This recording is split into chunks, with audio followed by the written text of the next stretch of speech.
Hello বন্ধুরা, আশা করি তোমরা সবাই খুব ভালো আছো আর আমিও আছি একদম ফাটাফাটি। অনেক দিন পর আমি আবারও এসে গেছি। অবশেষে আমাদের পুজোর শপিং শুরু হলো। সময়ের অভাবে এবার কিছুই করা হয়েছিল না, আর পারিপার্শ্বিক পরিস্থিতির জন্য একটু সব কিছুই যেন ধীরে ধীরে চলছিল। তো সেদিন হঠাৎ হাতে যেহেতু টাইম পেলাম, চলে গিয়েছিলাম আমাদের বারাসাতের প্রিয়গোপাল বিষয়ীতে। শাড়ির কালেকশন নিয়ে তো কোনো কথাই হবে না, যেমন সুন্দর দাম তেমনই সুন্দর শাড়ি, সব রকম প্রাইসের শাড়ি এখানে অ্যাভেলেবেল আছে।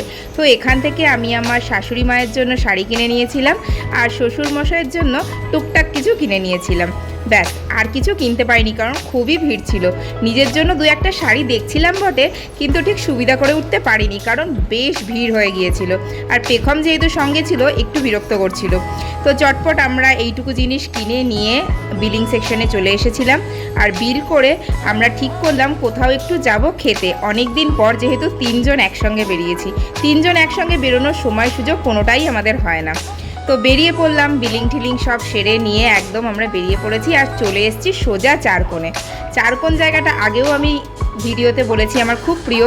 তো এখানে পেখমকে আর বাবনকে প্রথমবার আমি নিয়ে এসেছিলাম, ওদেরও বেশ জায়গাটা ভালো লেগেছে।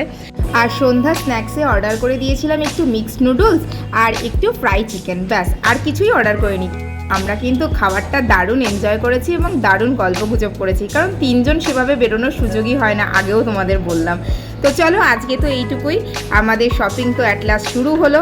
তোমাদের শপিং কতদূর কতদূর এগোলো অবশ্যই আমাকে কমেন্ট সেকশানে জানিও। তো চলো, আবারও দেখা হবে পরে কোনো ভিডিওতে।